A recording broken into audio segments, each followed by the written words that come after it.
Good evening, ladies and gentlemen, and welcome to yet another edition of the Pittsburgh Sports Desk. You can see we're only two tonight. We're down one with illness and one with love. So I think love might take the cake tonight. Illness is not going to be with us because there'd be some coughing fits. We'd be some pausing and some muting and some other stuff. And we're going to give him a rest, let him get his beauty sleep, and he'll be back next Wednesday, big Wednesday next week, because it will be the night before the NFL draft. Those of you who watch the show, you're loyal to the show, you know how this works. We talk everything Pittsburgh sports. Tonight I've got myself a heck of a co-host here. We, very lovingly refer to him as just plain Sax. It's just easier. Don't worry about anything else. Just call him Sax. It's easy. You want to call him Sexy Sax? He'll like that even more.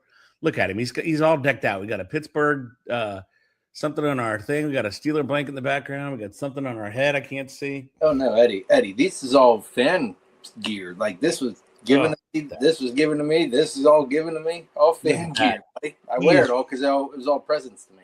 Ladies and gentlemen, he's ready to go. And we're going to start off with our first comment. It's Daniel Berry, who says, "Happy Wednesday, everyone. Happy Wednesday there, Mr. Daniel Berry. Yo, what's up?" All right, so we're going to get right into it. We're going to start peppering Trace there with questions. So first topic, board, Edward. Let's do this. First topic we're going to go into is we're going to talk about the Pittsburgh Steelers. So lots of speculation, lots of things going on. The draft is coming to the city. As I watch PNC Park on television, would have been a hell of a venue, except for the stage. That's a whole other thing. The NFL screwed up. We're not going to blame that on the Steelers. We're going to blame that on the NFL. You didn't like the stage? No, I don't think they framed the city properly, because when you go from the stage and you look out, all you're going to see is those underpasses, overpasses, underpasses, overpasses. It's going to be a terrible picture for the money shot. They should have gone to one of the stadiums. I blame the NFL for that. Edward, you can't do all that. You can go to what stadium? You could have. You can't name that they missed a risk mitigation and then use a word on the back end of that sentence as to what that risk might be with those overpasses. I'm agreeing with you totally. I don't think that that's... It looks terrible. Unless they want pictures and extra people to stand up there or something, right? Yeah, but it's not going to be the best view of your city because you were born and raised right here in Pittsburgh at the confluence of the three rivers that all meet together and they form the let's change the name of it. Not the mighty Ohio. Let's call it the mighty let's see, it's good. The mighty Steeler way. That's what we'll call it for you tonight. But anyway, Steelers got OTAs coming up Monday, Tuesday, Wednesday. Expectation of people being there. I would assume that you would have Will Howard there. I would assume that you would have the best quarterback on your roster, Mr. Mason Rudolph, there as well. And I assume you're going to get a bunch of the players. Who knows who's going to be on the stage? There's speculation of what it's going to look like. I think if they do it properly, you're going to have a nice celebration for those of you who are born and raised in Pittsburgh. You'll be able to see football in Western Pennsylvania. They'll do a nice montage. And I'm sure the Steelers will have players walk out, both old and new. So if you want to celebrate the Steelers with nostalgia and present, then watch the draft. It'll be fun. But without further ado, there are no more ados left. We're going to get into what the Steelers should do in the draft. We do this every week, but guess what? Next week is the last week, and then we can talk about the actual picks, how they'll affect the team, how it's going to affect the season. So we're going to start, and I'm going to give Tracy the first go at it because he's the fan. I would submit to you that they have to hit on these picks. 12 is way too many. I think if they hit on four picks out of 12, I think that'll be a successful season. What say you? 4 be a high end of that, right? Even 3 be good, right? The first, second, and third round contribute in the first year, and that'd be great. Right? I mean, not many teams are able to say that. I don't know how they'll be able to pull that off, but that would be awesome. What about trading up or down? We'll go first with trading down. What's the percentage they would trade down? Oh, I don't know that they'll trade down. If they're going to trade, I think they'll trade up to start, just because they might have a guy, right? I don't know who that guy is just yet or anything. All of us have our own opinions on that. But then they have the 12 picks. They shouldn't leave there with 12 picks. I mean, 5 of those picks should be traded to do either up or back. But if they move back, it shouldn't be to get more picks. So I think they're going to go up twice somehow, Edward. I just don't know how yet. So I would tend to agree with that. I think they would go up at least probably in the second and third round. I don't know about the first. I'm not sure they have a draft strategy ready to go. Because you know how the draft works. After the first pick, we all think it's going to be Mendoza. After that first pick is when the draft really, truly opens, right? And then, as it happens every year in the draft, you and I talk about it. You and I see it. Sometimes we agree, sometimes we don't. But, however, I think that it's going to be a run on a position, and I think that position this year is going to be offensive line. I really do, because the defensive line, they have some edge rushers, but I don't think it's as strong and as deep as the tackles and guards that are coming out this year. I think that the first round's loaded with them. So I think we got to wait and see what happens there and see what they do and see which position gets to go on the run, and then we'll see what they do. It'll be interesting. But your opinion, they go up. Say they go up in the first round. Who do you think they'd be targeting? How do you say that? Lowell, the Penn State guard. Oh, ENA? Yeah. Yeah, I mean, he's incredible. I mean, he's one of the best versatile offensive guards in a long time. Well, think about it. Malu left, right? So with Malu leaving, you have Anderson there, which, I mean, I have all the faith in the world in Anderson. He came in as the tight end or whatever it's sometimes, but he wasn't the best that I've ever seen do it. So I think they're going to go after that guard position heavy. Yeah. If it's not him, Eddie, it might be, is it Stevens out of Iowa? I don't know. For them, they would probably go to the tackles, because there's a bunch of tackles out there. Utah's got 2 offensive linemen that are worthy. Well, here's the reason I'm firing these names out. These are the guys that they looked at 13, 14 April for interviews, like the later ones, right? Which I think is the more intense interviews, right? So it's Spencer, is it Fano out of Utah? Yep. Travis Burke from Memphis. Those are the 2 tackles I saw. But then there was a couple quarterbacks that had Drew Aller out of PSU, Talon Green out of Arkansas. Is it Bernard out of Alabama? And wide out. They actually had a tight end too. Will Kesmerick, is it? Out of Ohio State. Yeah, he's a big boy too. He's is 6. He? Oh yeah, 6'8". So that's 13 or 14 April interviews, Eddie. That's all. Well, everybody gets 30, so you figure they're going to get their 30. The date, I mean, not that was they had the other 15 or so over sporadically, but those ones seem to be intense late on. That's why I brought the 13th and 14th of April. That's what I'm saying. Yeah, that's later in the draft, but I think that's just scheduling. I wouldn't read anything into that. It could be, because they're all going to. I mean, they have the opportunity to go to 32 teams, so 32 times 30 is a large number. Never do oral math, but I mean, I wouldn't read into that. I think honestly that they would, if they go up, they're going to go after a lineman. You almost have to, right? Well, the left side is weak right now, right? We like Cook, but then if he goes down, we really don't like anything else we have over there. Correct, but I think you'd be fighting with.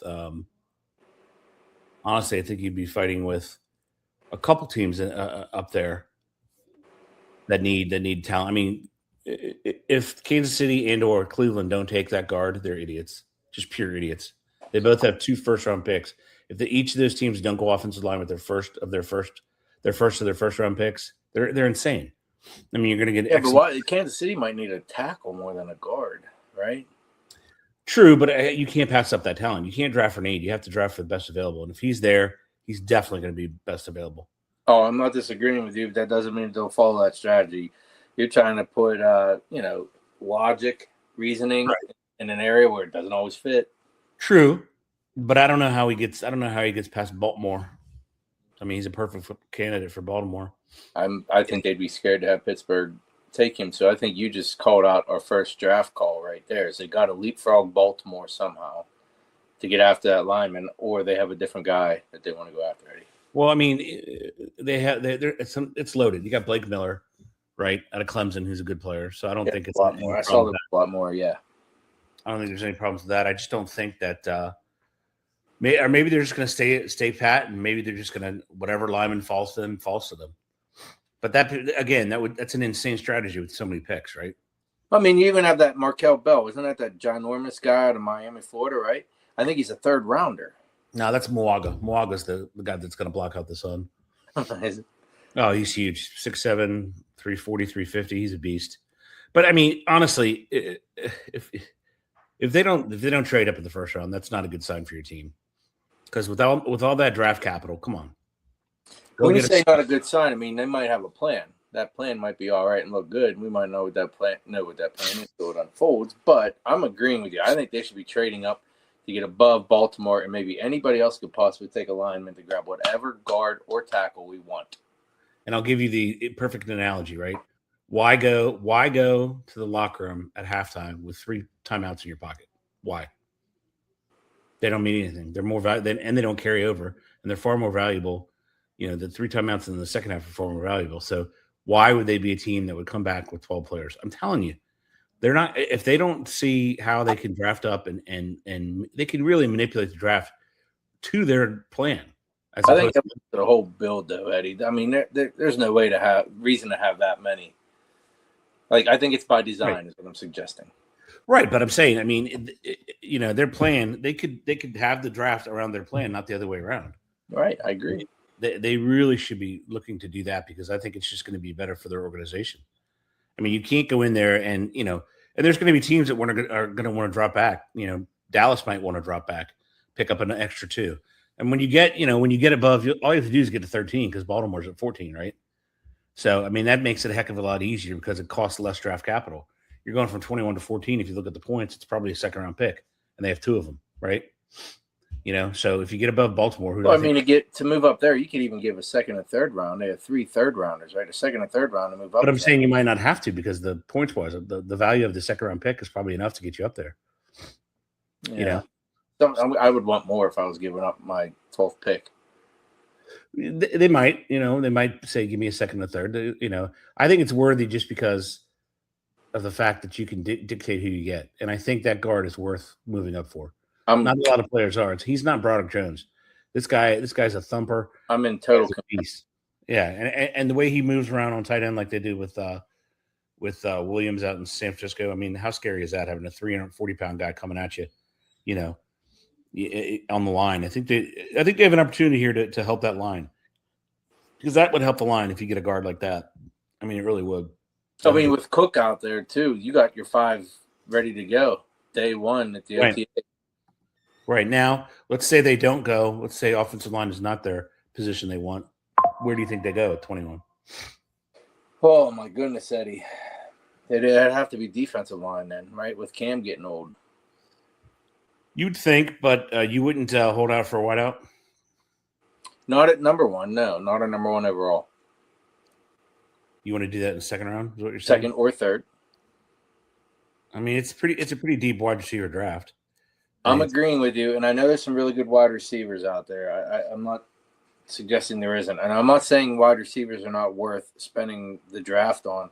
I'm just saying that the trenches seem to be the place that we need the most help right now. Even though wide receiver, we'd be going after wide receiver 3 for this year or somebody in developmental to become 2 or 1, right? So why is that a priority to take us to number 1 right now? Yeah, I would tend to agree with you on that one. The problem I have is that they still don't know what their identity is, right? Concur. However, with the new coach, the new staff, and these players they brought in, these are not soft specialist type players, not finesse type. That's what I'm trying to say. Not finesse players. These guys they brought in are they're going to belong here.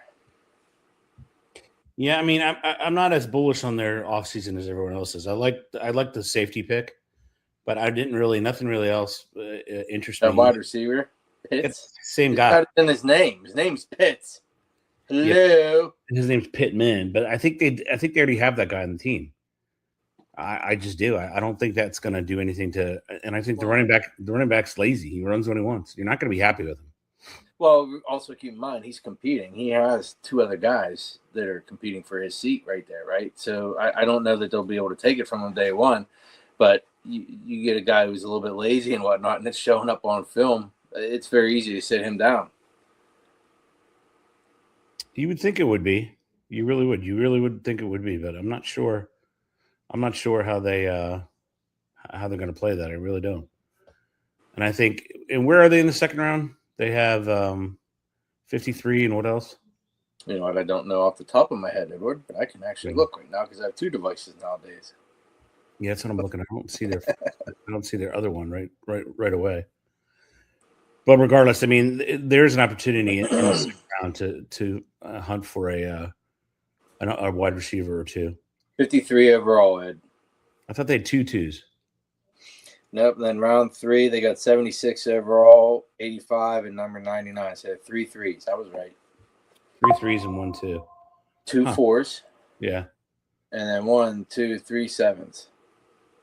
Interesting. So really, I mean, draft capital wise, they're really not as loaded as I thought. I still have 12, but it might not be the first round they can get the most out of. Maybe they go for the third round and they pick 2 or 3 wide receivers. Right, because they have 3 picks in the top 100. So, or 5. I'm sorry, 5 picks in the top 100. So they should be able to do a little bit of maneuvering. I didn't realize that. So really, they're going to have to trade those 3s, not the 2, because you want to have a second round. I mean, truly. I think it'll be. I think it'll be. I don't know. We'll predict it next week, but I would go offensive line 1,000 times.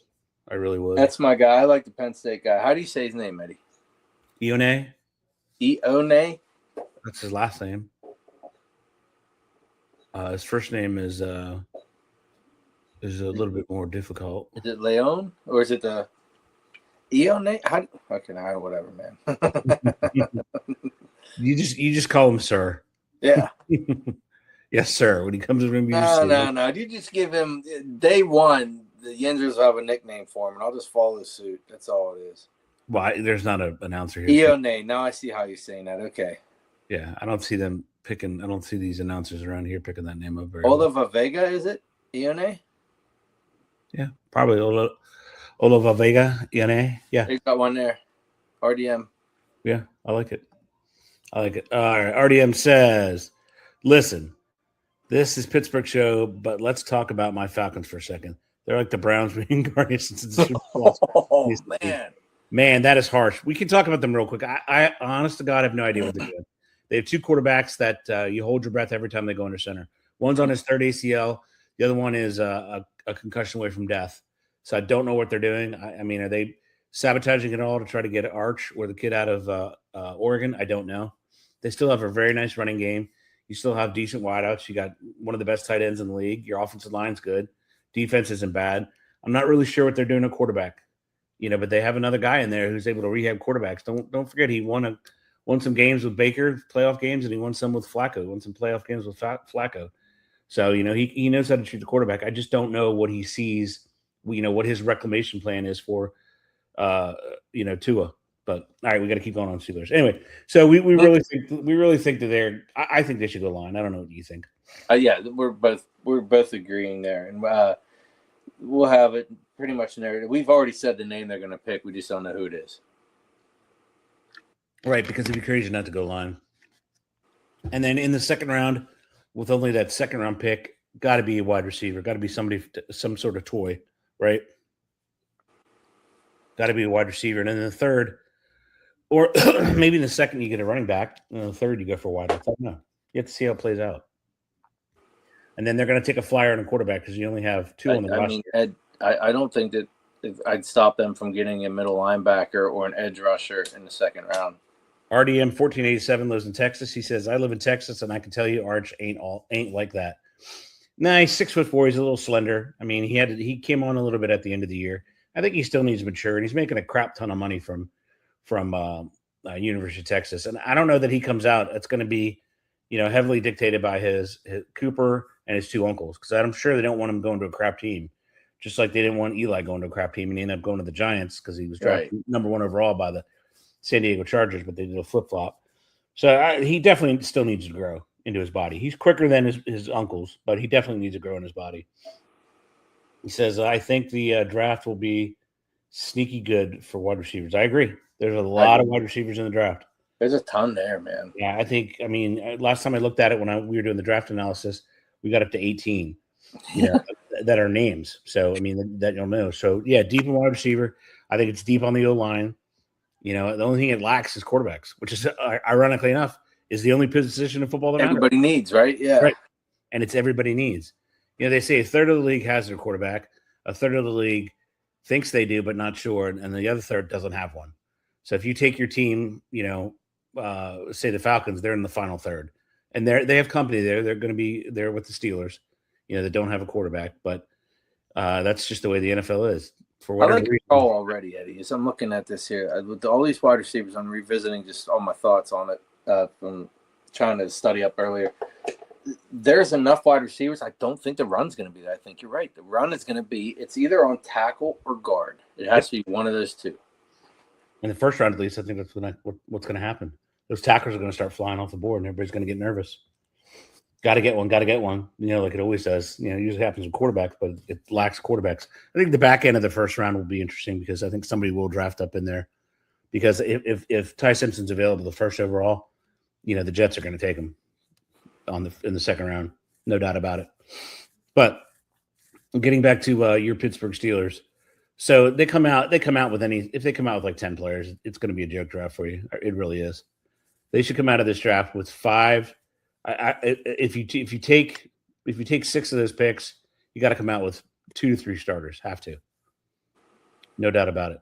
Because when you say starter, contributors, right? You need at least 3 contributors. It might even be one of them as a special teams guy. One comes in part time, but we really are looking for this first one to start on the offensive line right now, or a wide receiver that starts right now. But they have their 2 wide receivers. That's why I don't think that's what they're drafting. True. And also in the later rounds, they have to get a quarterback because you need 4. So they're going to take a quarterback, either Cade Klubnik or Samuel Dean. Howdy, boys. Am I going to see you in Pittsburgh, especially Sachs? Ooh, I don't know. Sachs, I mean, that sounds like a date there, man. I think I'll be down by there. He'll be down by there. I don't know if he's going to be there on that night, but I guarantee you if you go on Friday, you might see him if he takes his kids down. Friday wouldn't be so bad. You just got to watch out for the duck on Friday, right, Eddie? Yeah, the big duck's coming. I can't believe that. You think Titans and Cowboys trade? I'm leaning that way. Our GM has stated multiple times that he wants 12 picks in the top 100 in the next 4 years. Well, there's an easy way to do that. Let's trade down. Yep. I don't know. You're going to be sitting there and you're going to have the pick of the litter at number 4. You're going to have the ability to take the number 1 running back, and some people say the best athlete in the draft, in Jeremiah Love. So I don't know how your team's going to do it. I mean, they do need to rebuild, but you have a great coach there. I mean, your defense is going to be top notch, and you got Dayball who developed Josh Allen. So, agree. You could potentially get solid wide receivers later on. Focus on those key skill positions early. And we are arriving Friday, so yes, we should have set something up, man. We should have had like a something there, some sort of stage or something. We should have done that anyway.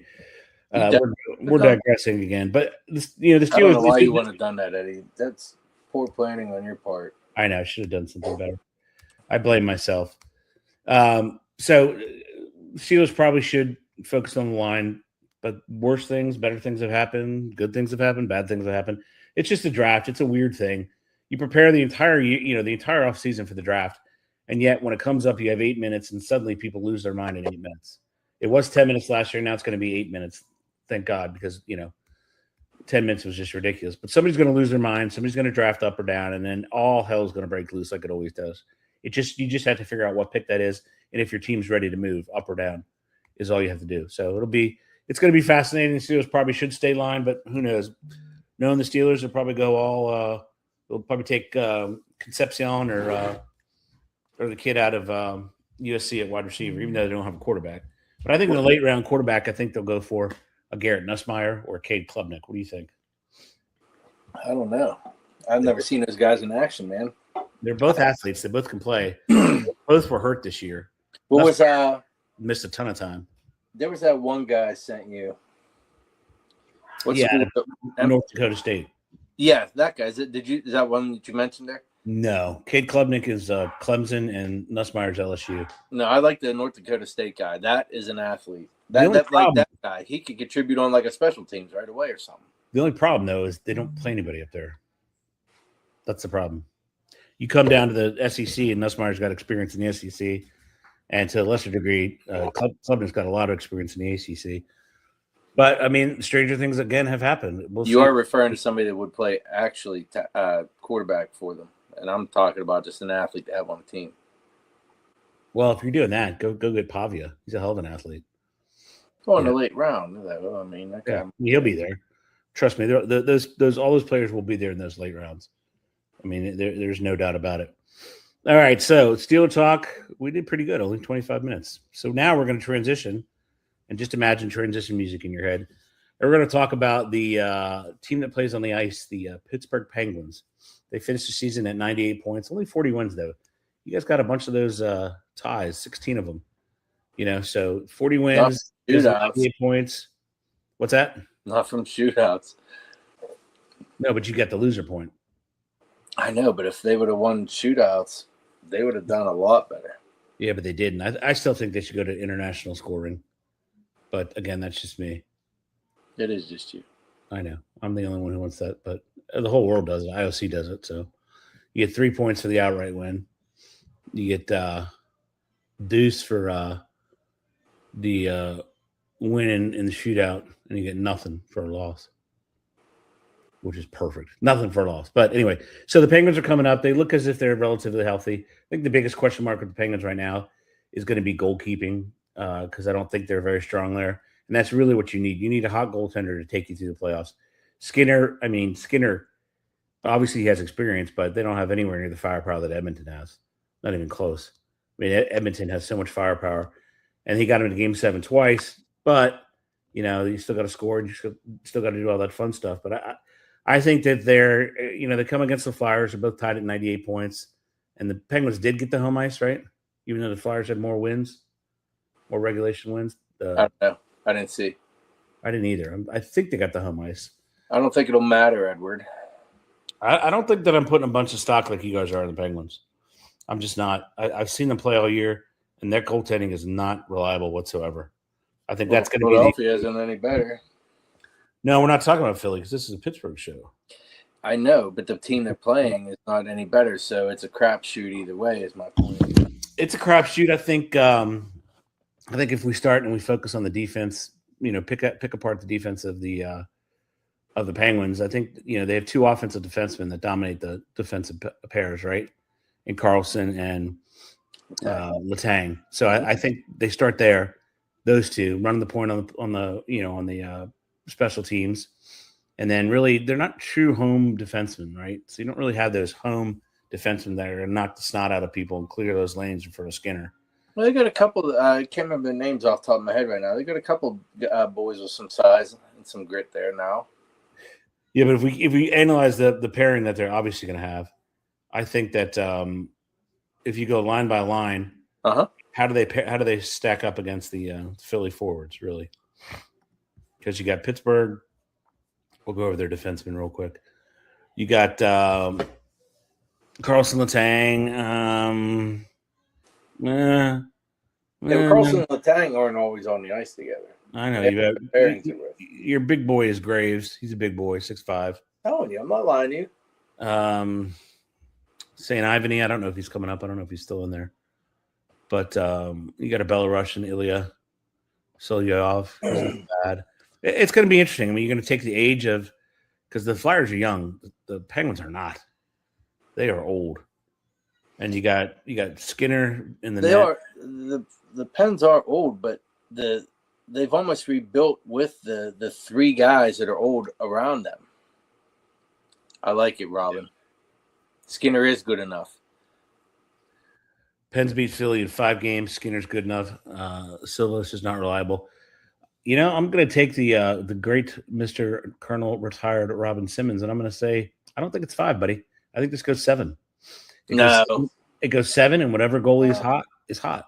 It goes 7 games. I don't have faith in either of the goaltending, and I think that just makes the series too hard to predict. And I'm not calling it 6. I'm calling it 6, Edward, and I think that Carlson still does his thing and controls it. He's been in fuego. I know Philadelphia's been one of the hotter teams in the last couple months here, right? I can't remember exactly when, but they're one of the better teams right now winning, but I don't think that's going to hold stock. The Pens actually have some experience in the playoffs, and it's a totally different game. I hear you on that. I don't think they have that mystique anymore. They're just too old. I'm saying game seven, and you flip a coin. The teams are evenly matched. You got a strong youth versus a mixed team. I'm not sure that Dana Ovechkin plays defense. Yeah. What are we talking about now? Not accurate. We can't bring up other teams. We have to self-scout. We have to talk about your team, your Penguins. I think it goes to Game 7, and I think honestly you flip a coin because I don't have the faith. I've seen them play too much. I've seen them, fall flat on their face far too much this season. I think the close enough games, and Philly's going to be in Philadelphia is going to be just crazy. It's going to be maybe like the old days in Philly, the jungle. Welcome to the jungle. So I don't think it's going to be as clean cut as you guys think it is. I say Game 7 and you flip a coin because just like when Zegras tried to make Clifton flinch and he failed. Like he said flinching and the Penguin didn't move. Yes, that was a great play. But if you look at the season, miss action, Eddie. I don't care what they say, what they chant, what they do there. I think it's Philadelphia, and I think we're going to be all right against them. Believe me, bring it on. There's no bone in my body that roots for Philadelphia. They're terrible. I just think this matchup is much closer than you guys think it is. I think it's going to be fun and spirited to watch. I just think that the Pens experience will come through, even if Gino has a game of a meltdown or two. I think that if you look at the season series, I'm sticking with mine. I'm going Game 7 and flip a coin. I like Game 6. I think they're going to do it in 6, which it doesn't matter if they're home or away. I don't know how we have to look at the 43 wins for the Flyers. It's pretty even, Eddie. Although the Flyers have more losses, because of all your ties. So do they value wins or do they value less losses? I don't know. Well, they're about to have more losses. I can tell you that. But I'm saying, do they value more wins or less losses? I don't know what they value, but they're going to learn how to lose. So I think it's the way it sits right now. I think they value the 2 less losses are more important than the 2 more wins. Sure. So I think the Penguins will have home ice, and I think it'll be. I think it's going to be a fascinating series, and I think it's going to be one to watch because I think they're going to be exciting, and they're going to get after it. And I think though, I'm sticking to it, man. I think the action's going to be there, but I don't think it's going to be super fast ice. Well, it gets hot, so the ice looks like shit. No. I mean, I don't think the guys are going to be skating super fast. Like if we were playing the Lightning, I think we'd have super fast. Like everybody moving around fast. I know the ice has had trouble over the years. So you think that if they're a slower team than? I think that I don't think it's going to be a super fast game. That's what I'm saying. I think that the Flyers, they're going to try to do that, but I just think that the Pens will be able to hold them off. They'll have their card. I just think they had them all year too, and we'll see. I think it'll go in our favor. Well, I think I'm going to stay with mine. When do they start playoffs? You know what? I don't know. My father asked me that, and I don't know. But I mean, I like it, man. I want to see it right there. That's what I want to see. I want to see. Oh yeah, Jackie Robinson Day. Let's see. You got to rein in your ADHD there, Bubby. I thought it started on Saturday. No, I don't know. But I was. Oh yeah, and what was on the screen then? This is Jackie Robinson Day. We're not there yet. Do you think it's good that every player has to wear 42 today? Billy McDougal. I think it's an awesome tribute to the guy who broke the color barrier. So I think it's a great tribute. Trace? Yeah. Yes. I don't know why we don't do it for more players and whatnot too. For maybe not everybody the same number one day. I think that's unique to Jackie Robinson, right? By his team and what they did for him. But putting things on their hats for players and whatnot, yeah. Maybe something on the sleeve. Yeah, I don't have a problem with that at all. I mean, I'm not a purist in any sport. I don't care. I think change is great. I think you change with the times. That's why I mean, we'll get into that when we get there. So, all right. So more on the Penguins. So you really think it's going to be 6 games and it's going to be the Penguins? Yeah. Now you really have to be honest. You do not see this team going to the Cup, do you? Please tell me in your honest opinion. Eddie, without the speed, I don't know how we will. But the bigger question would be is the next team, next 2 teams that we go up against, how would they get them to play the Penguins game? I don't see it happening. No, they're just going to skate past you. Right. So I'm putting all my eggs in this first series, and if we beat the Philadelphia Flyers, I think it's just about as good as a Cup. We'll see where it ends. Beat the Filthies, man. Beat the Filthies. And the regular season ends tonight, correct? Yes. So we have to have playoff games starting soon. I would think, wouldn't you? I'll check for you, Eddie. No, I'm checking too. I'm just wondering why they wouldn't There's have. another comment on the screen. What we got. I think it's stupid because they could just wear a patch and that would be enough because there are other players there. Yeah, I mean, basically that's They could get away with that. Yeah, they could. They could get away with a patch. I think they do it only because of who he is. I mean, I can think of other players. If they want to honor like Satchel Paige or somebody else, or if they want to honor pretty much anybody. But I think they just do it because of who he was. He was the first one. You had Pokey Reese, you had a bunch of others, but he was the first one. So I think that's why they do it. Honestly, I think that's the only reason why they do it.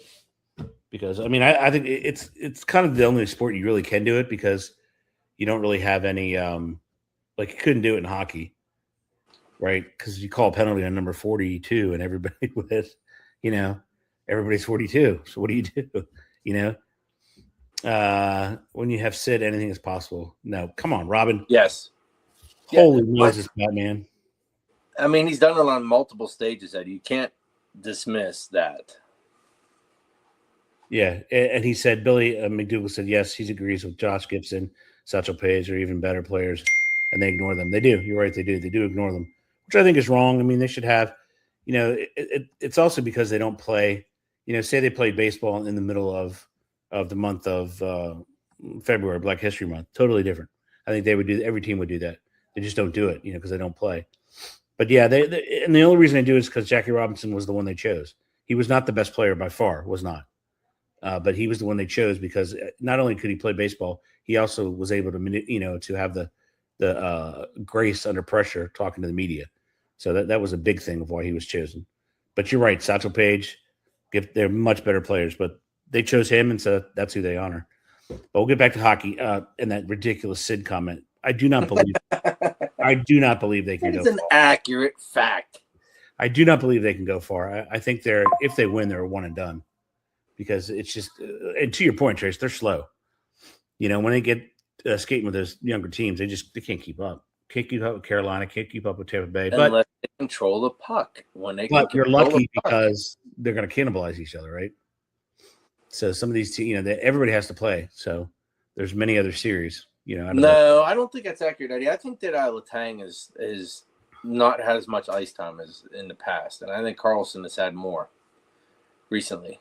You can even check that out. I bet you it's accurate because Carlson's been strong, but I think Letang has been able to not quite as many. Probably not because he's old. He's old. That's probably. I mean, that makes sense. You're old. Go retire. Go home. Enjoy. Go back to Quebec or wherever. But I don't think they're going to keep up in the second round. I really don't. I don't think Sid can do anything about speed because you can't teach it, can't coach it. You just have to have it. And when you get up to close to 40, you ain't got it no more. You have it in short bursts, but you don't have the endurance that you had as a younger athlete. But it'll be interesting to watch. I think the Flyers are going to come out as much as they can. They're going to come out, as far as they can come out and try to, guarantee you're going to see fights galore, right? So I'm not accurate. So what I meant to said was, what you meant to say is not on the power play. Carlson is taking the spot on the power play. That's why I thought that. Correct. But so Letang probably logs more ice time then. Yeah. And Letang's less of a liability than Carlson is. Carlson's a liability on defense. That's why he's on the power play and Letang's playing the defense about 2 minutes more a game. Yeah. But I noticed that I just didn't have I didn't keep track of it enough to talk way indulgent about it, I guess. Right. So I think the Penguins may re-sign Yager. That's a very funny comment. That'd be hilarious. Re-sign Yager to get even older. That sounds like the Penguins. Also sounds like the Steelers, but we've passed them already. We're in a different stage in the show now. So Tracy says Penguins in 6. Robin says Penguins in 5. I say it goes to game 7, and you flip a coin. Whoever's hot that night's going to win. But I think either team does it, they're done in the next round. So Billy McDougal thinks the Pens will win 4 games to 2, also in 6. In 6. So Although Billy does show a beer, so maybe he's a little tipsy when he's thinking about the Penguins. But either team, I think this series in a one and done team in the next round. Neither one has the goalkeeping to take them farther. is what I think, because it is goalkeeping. That's all it is. Do you think they'll retire number 87 one day like they did for Gretzky? Ooh, I don't know. I don't think Sid had the same impact as Gretzky did, taking the torch from Gordie Howe. I mean, that he really took the torch from Howe and got the NHL into the next century, with playing. So I don't know. Don't know. Mario did kind of save the organization. They got us into this next. Yeah, but I mean, obviously the team will retire the number, right? The team's going to retire its number, obviously. But NHL, I think you have to have a broader impact on the game itself. I mean, the rivalry he had. You don't think Sid has been the face of the NHL for quite some time? No, I didn't say that. I don't think he had the impact that Gretzky did. I don't. I mean, he came on a team where he was the second best player. Right? You guys tell me that all the time. He's the second best player. Ovechkin and Sid saved the NHL is what I read. I mean, you could argue that like Bird and Magic saved the NBA. I don't know that. I just think it was a good rivalry. I mean, Connor McDavid's the best player on earth. And there's no doubt about it. Everybody can whine and complain that he doesn't have a cup, but he does so much more than everybody else. And he's one of the best players ever that I've seen. Individuals I've ever seen on the ice. He is he's the fastest I've ever seen. The best player I've ever seen. Wow, he's fast. I've ever seen in person and I've ever seen on television. Wow, he's fast. I've never seen anybody who can handle the puck like that. Never in my life. Is that right, Goldfish? From The Guardian? He's fast. Is that right, Goldfish? Is that right? All right, so we have our predictions. I think. What does he say? I think McDavid was stupid to give Edmonton. Oh yeah, no doubt. Totally, 100% agree. He wasted 2 more years there. Yep. Yeah, wasted 2 more years of his life. 100% agree with you. I think McKinnon. I don't know. McKinnon's awesome, but I think McJesus is where it's at. If we're doing it, I'm taking McJesus. Love the Guardian reference. Of course he does. He's our age. That's why he loves that stuff. He loves it. All right, so now the time to transition yet again. We're going to transition to the other team that plays in town. Well, we might even have time for the Riverhounds. But anyway, we're going to talk about the Pirates. So in the office today, I was talking to the office mail person who runs, we'll call him the Postmaster General, Justin Pedersen, the Postmaster General. And we were talking very briefly. He's more well in-depth and more well-read on the Pirates' nightmare of a bullpen than I am. But it's obvious. They sit at 10-7 now. They're really, they're winning tonight 2-0 against the 8-7 or 8-9. No, 7-9, 8-9, 8-10, 8-10 Washington Nationals. But their bullpen is going to be an issue all year. That's why this team, they got to go get their starting pitching is probably, what would you say, Trace? Top 15? I'd say more than that, Eddie. I think that they're missing that one 12? left-hander that puts them in the top 10. A left-hander puts them in the top 10. So you probably have, a 12 maybe? 11, 12? Yeah, I'll give you that. Yeah. So your starting pitches is stable. I mean, a couple games, you pounded the Nationals the other day, 16-5. We were able to hit the ball all around the park. It was ridiculous. But we know what baseball comes down to. It comes down to the matchups, the lefties versus righties, and the bullpen. This was an issue last year as well, that they needed a bullpen, and they didn't address it in the offseason. So, Tracy, start us off. We're waiting for Justin. Oh, yeah. Yes, I have. I've been watching soccer. My bad. Vegas. My bad, Vegas. I was watching soccer earlier today, UEFA Championships. So go ahead, Trace. With what? What do you want to know? I want you to know. You're the GM. Fix my bullpen, yo. Okay, well, for a bullpen, I don't know how they're going to fix that. But what I do like is I like Gonzalez moving over to third like that. And I do see Ozuna starting to come on here. How hot is Lau? You don't talk about him anymore. He's terrible. No, come on. He's terrible. Even if they move on from him, I think that Cruz becomes our DH then, and then Mangum becomes a center fielder. Man, he's good. They needed to move him into the game a little earlier the other day to replace some guys in the outfield for some defense, and we ended up giving up a couple runs when we shouldn't have. So this is really what I think you should do. I think you move O'Neal Cruz. I really do. No. Yes. What do you mean? No, hold on. Yes. I was talking to Turd about it, and he had some really good points. He thinks that with the talent level, it's not going to be matched. There's no reason to move that guy. He thinks there's some other people you should be able to move, but Cruz he's sticking with this year. You move Cruz because you need help in the bullpen, period. That's the only way you're going to get it. You want to get better as a team, make the bullpen better. Cruz, trade him. Not worth it. Headache, can't play defense to save his life. Vegas says, laugh out loud. No need to apologize for soccer. It's the world sport. Yeah, sorry about that. I was watching Bayern Munich versus Real Madrid, 7 goals. Tracy would have loved it. But you have to move him, Trace. That's how teams get better, period. That's how you get better. It's when you move people to – it's how you get better. We've proven this. I'm not disagreeing, but I don't see their philosophy being there to move that person. I don't see them moving O'Neal Cruz this year. They have some other talent that's down in the minors too. That's top talent still that they might even move up. But right, take over Cruz. So I mean, Jones, right? Tommy John's surgery is coming back. He might actually be in the bullpen. Like he might be a middle reliever, but again, that's a right-hander. We need a starter that throws left-handed. Yeah, you need a couple lefties that are bringing the heat, which is hard to get. Lefties are hard to get, but I'm telling you, if you don't trade valuable assets to get valuable assets, you're going to be left with junk again. You're going to be on Facebook Marketplace looking for pitchers, because that's the only place you're going to get them if you go cheap. So I think the bullpen's an issue. I don't see the Postmaster General on Mr. Justin Pedersen yet. But I think they're able – and there's arms out there too. I mean, who was I reading about the other day? Not Arizona. I should have written it down. But you know what, though, Eddie? With all these long balls, they might not need an arm. Trace, you can't count on long balls. Come on. I know that, especially in the postseason with these guys. However, I don't know what they're going to do. I don't think they're going to trade Cruz. It's a mistake not to, because that's truly how you get better. I mean, it just is. Well, and they've drafted the first-round pick the past couple of years and overall, and it's actually panning out. Right. That's the beauty of being terrible. Right. But now they're not too terrible, but they don't have a complete – because we did say that 2027 was the year, and we're still in 26. So we still have one more year, and it might be that the back end of that bullpen and that left-hander appear. Maybe that one last bat that's going to be either on first or third. Here's the problem, though, right? Because the baseball's done after this year. There's no doubt they're locking him out.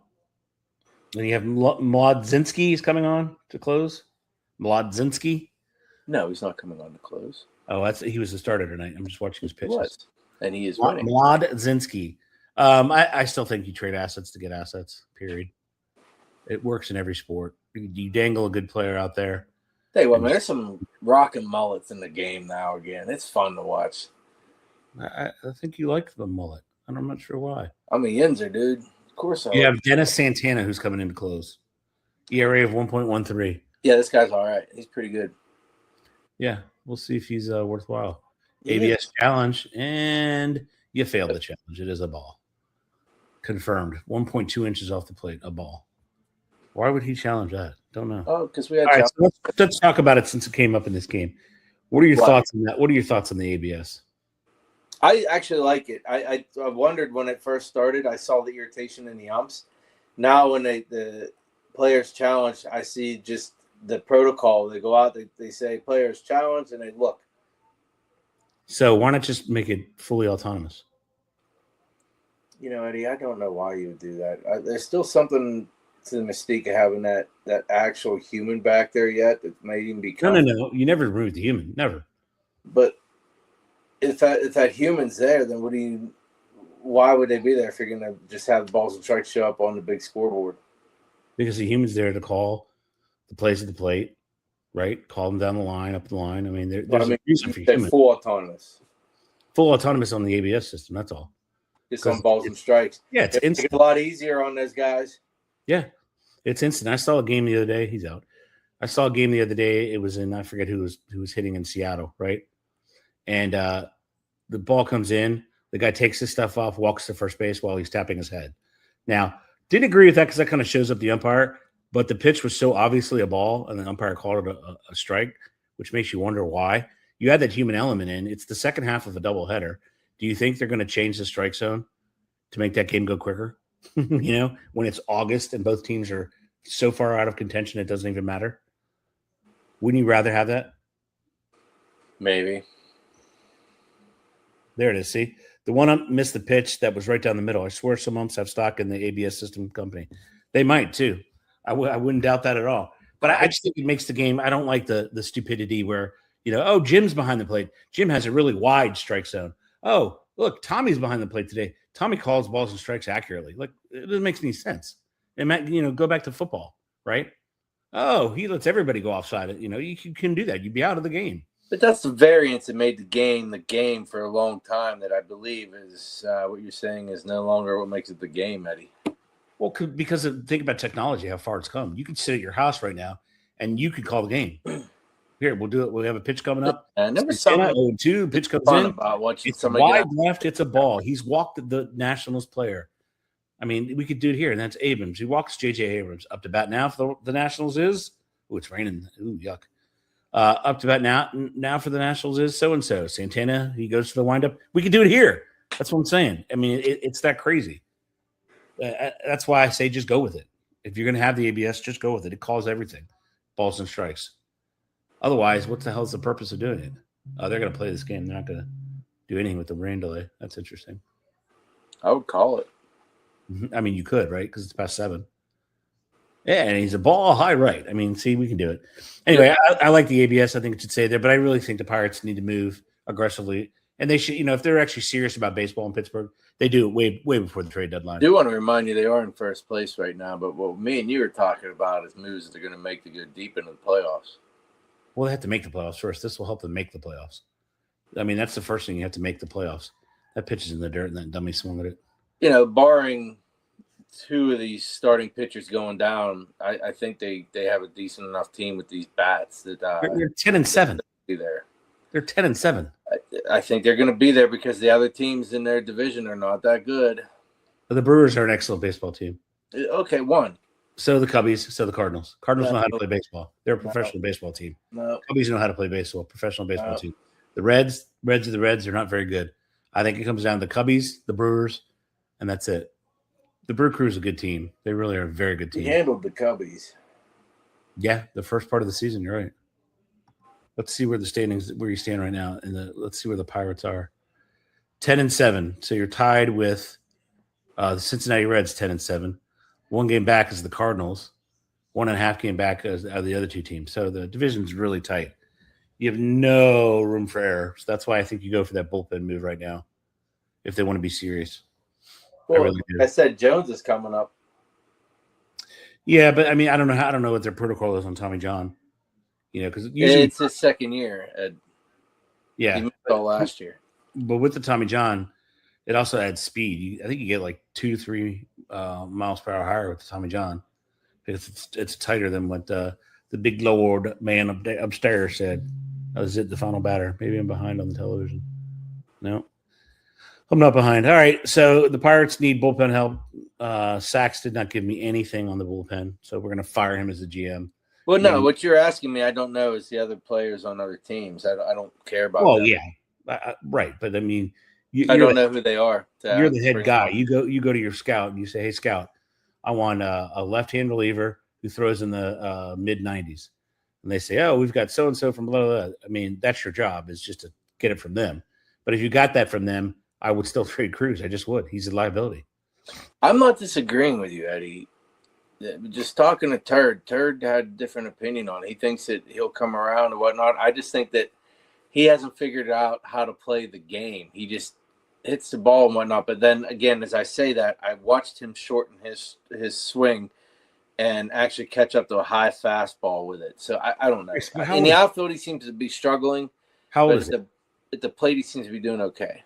You got to be 28, right? Yeah, I think that's right. I think so.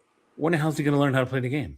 That's what I'm saying. Like, where else? Why not just make him the DH at this point? Well, you might have to. You're right. I mean, but then if that's the case, then you got to move Ozuna. And if you move Ozuna, you're not going after a pitcher. You're going after a backup outfielder. Yeah, he's You 27. need Mangum to play center then.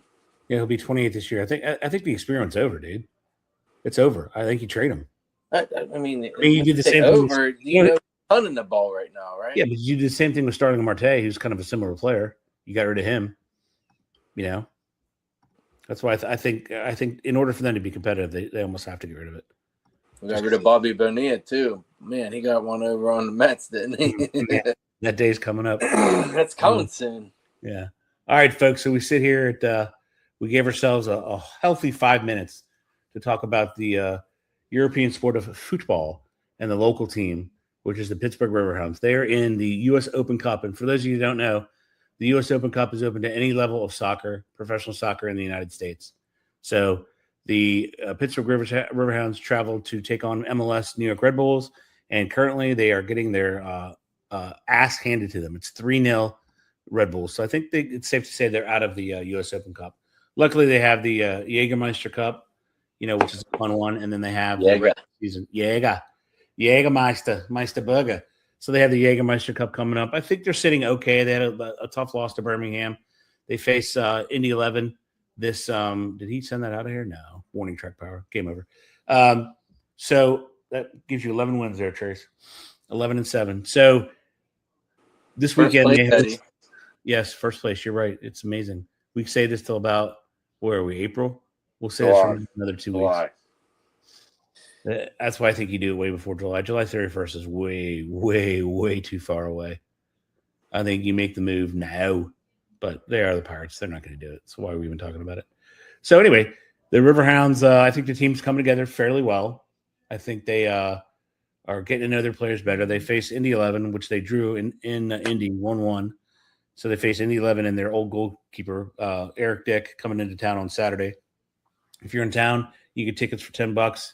You like to drink beer and yell and scream, soccer's for you if you want to do that. $10, cheap seats, sit in the bleachers, have a good time, and it's guaranteed to be done in 90 plus extra. So excellent show tonight, Mr. Tracy. We will be full steam, full team. Next week, we'll get Dr. McCown back, and we'll get Sir William, the A-Train, back. He'll be healthy, and he'll be ready to go. And it's going to be, don't forget, it's the night before the draft. Remember the movie The Burbs? What's that? The Burbs, the Doctor. And the Doctor. And it's going to be like Christmas Eve for all you football fans, because the draft is, if you're from Pittsburgh, the draft is coming to your hometown, and we'll see how the city looks. We'll see all this stuff. And one last question for Tracy: what is up with the cones? My dad asked me that.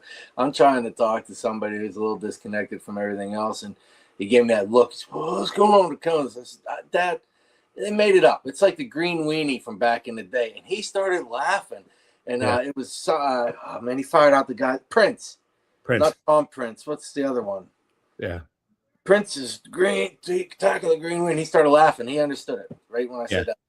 So who made it up? Somebody in the bullpen? Oh, I have no idea, Edward. I just seen them. Like, everybody has cones in the stadium. The cone. I just thought, oh, well, I figured Zoltan. All right, cones, whatever. Yeah. All right. Interesting. I guess it's going to take off. Wait a minute. Wait, Ed. Is it because we're always under construction in Pittsburgh? That would be awesome. Anybody can. Because we're always under construction. It's like a whole season. That would be incredible. That's our state flower. Exactly. Is the traffic cone. That would be awesome. I hope it's that. But anyway, we're going to do this, which means we're ready to go because the producer's going to see it, and I'm going to text him just to make sure. We're going to go lights out buttons. Yins later. And let's make sure we text our guy.